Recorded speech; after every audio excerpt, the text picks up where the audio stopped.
নির্বাচনে বাংলার আসনগুলোর হাল হকিকত নিয়ে আমাদের আলোচনা 42 শুরু করলাম। আমি অনিকেত চট্টোপাধ্যায়। আগের বিভিন্ন হিসেব, লোকসভা ভোটের হিসেব, বিধানসভা ভোটের হিসেব, পঞ্চায়েত, মিউনিসিপ্যালিটি ভোট আর এলাকার সংগঠনের নিরিখে আমরা একটা প্রবণতা দেবার চেষ্টা করছি, বলার চেষ্টা করছি। আজ ঘাটাল 1952 সালে এই আসনে জিতেছিলেন অবিভক্ত কমিউনিস্ট পার্টির সদস্যরা। তারপরে 57, 62, 67-তে জিতেছিল কংগ্রেস। 71-এ সিপিআইএম ছিনিয়ে নিয়েছিল এই আসন, কিন্তু 77-এ এই আসন দিয়ে দেওয়া হয়েছিল ভারতীয় লোক দলকে, জনতা দলের অঙ্গ হিসেবে। আভা মাইতি জিতেছিলেন। ততদিনে ঘাটাল আসন হয়ে গেছে পাঁশকুড়া সংসদীয় আসন। সামান্য কিছু সংযোজন বিয়োজন নিয়ে পাঁশকুড়া তৈরি হয়েছিল এবং সেই 1977-এর পরে 1980 থেকে আমৃত্যু পাঁশকুড়া আসনের সাংসদ ছিলেন সিপিআই এর গীতা মুখোপাধ্যায়। জিততেন 53, 54 বা তারও বেশি। 2000 সালে তিনি মারা যান। ততদিনে পাঁশকুড়া হয়ে গেছে ঘাটাল। সেখানে বাই ইলেকশন হলো, তার জায়গাতে আনা হয়েছিল সিপিআই এর গুরুদাস দাশগুপ্তকে। সেবারে তার বিরুদ্ধে তৃণমূল এক আমলাকে দাঁড় করিয়েছিল। সেই আমলা বিক্রম সরকার জিতে যান। তখন সেই কেশপুর শেষপুরের স্লোগান ইত্যাদি চলছে। তার পরের বারে 2004-এ কিন্তু আবার ঘাটাল আসন ছিনিয়ে নিয়েছিলেন সিপিআই এর শ্রমিক নেতা, ভালো সাংসদ গুরুদাস দাশগুপ্ত। জিতেছিল সিপিআই।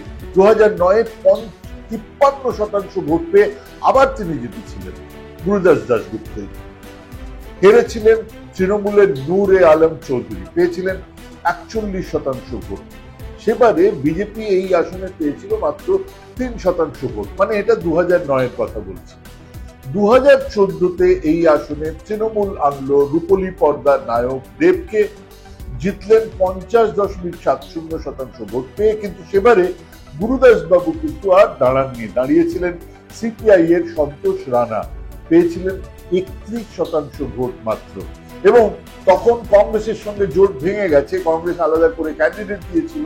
মানুষ ভূঁইয়া ছিলেন কংগ্রেসের ক্যান্ডিডেট, তিনি পেয়েছিলেন মাত্র 9% ভোট এবং বিজেপি পেয়েছিল 7% ভোট। 2019-এ উঠে এলো বিজেপি। সেবারে বিজেপির হয়ে দাঁড়িয়েছিলেন আইপিএস ভারতী ঘোষ। প্রকাশ্য সভায় দাঁড়িয়ে কিছুদিন আগেই মমতাকে মা মমতা বলা এই আইপিএস অফিসার যোগ দিয়েছিলেন বিজেপিতে, দাঁড়িয়েছিলেন এবং 34% ভোট বাড়িয়ে পেয়েছিলেন 40% ভোট। কিন্তু 2 নম্বরেই থাকলেন তৃণমূলের নায়ক দেব, সেবারে পেলেন 48% ভোট, অর্থাৎ 8% ফারাকে তিনি জিতেছিলেন। তার 2.5% ভোট কিন্তু কমেছিল। সিপিআই এর 24% ভোট কমেছিল, পেয়েছিল মাত্র 6% ভোট। অর্থাৎ যে আসনে গীতা মুখোপাধ্যায় জিততেন 56-57% ভোটে, গুরুদাস দাশগুপ্ত জিতেছেন 50% বেশি ভোটে, সেই আসনে সিপিআই পেল 6%। এবারে তৃণমূলের প্রার্থী সেই দেব, দাঁড়াবো না আর রাজনীতি করবো না ইত্যাদি বলার পরে তিনি আবার মাঠে। দলের মধ্যে যথেষ্ট ঝামেলা রয়েছে, এলাকায় ঝামেলা রয়েছে। কিছু লোকজন বিজেপির সঙ্গে যোগাযোগ রেখেই চলেছেন, হ্যাঁ এখন। আর উল্টো দিকে ভারতী ঘোষ বলে এবারে কিন্তু কপালে দুঃখ ছিল, কিন্তু সেখানে আনা হয়েছে হিরণ চট্টোপাধ্যায় ওরফে হিরো হিরণকে। উনি নায়ক ছিলেন বটে, কিন্তু সে তো সিনেমার পর্দায়, রাজনীতিতে খানিক কমেডি রিলিফের জায়গা নিয়ে কাজ করছেন, কমেডি অ্যাক্টরের মতন কাজ করছেন। মধ্যে দনমনো করেছেন, তৃণমূলে যাবার জন্য পা বাড়িয়েই ছিলেন, ডিল ক্লিক হয়নি, থেকে গেছেন।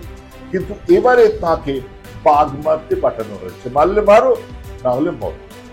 ওনার সুবিধে হলো মুখ চেনাতে হচ্ছে না, দল পাশে আছে। আর ওনার অসুবিধে হলো ওনার রাজনৈতিক দোলাচল আর রাজনীতিবিদ হতে চাওয়া আর ওনার সামর্থ্যের মধ্যে যে ফারাক। অন্যদিকে সিপিআই এর প্রার্থী আগের বারের তপন গাঙ্গুলি। অন্য কোনো ভালো মুখ হলে বামেদের ভোট কিছু ফিরত রামেদের কাছ থেকেই। তৃণমূলের লড়াই খানিক সহজ হতো, কিন্তু তাও হচ্ছে না। টলিউডে দেব হিরণের থেকে 1000 মাইল এগিয়ে, কিন্তু ঘাটালে খুব এগিয়ে নয়। তার কারণ দলের ভেতরের সমস্যা, কিছু দুর্নীতির অভিযোগ। এখনো সেই কোন্দল থামেনি। আর এতদিন পরে ঘাটাল মাস্টার প্ল্যানের ঘোষণা কতটা ডিভিডেন্ড দেবে তা নিয়েও যথেষ্ট সন্দেহ আছে। 10 বছর সাংসদ থাকার পরে যদি রাজ্য সরকার ভোটের আগে বলে ঘাটাল মাস্টার প্ল্যান আমরাই করে দেব, তাহলে মানুষ বিশ্বাস করবে? দেখা যাক। হাড্ডাহাড্ডি লড়াই হলেও এখনো অ্যাডভান্টেজ দীপক অধিকারী। কিন্তু শেষ কথা বলার জন্য আর একবার আসতেই হবে, তখন আবার আলোচনা করব এই ঘাটাল আসন। আপাতত এখানেই শেষ করছি। নমস্কার।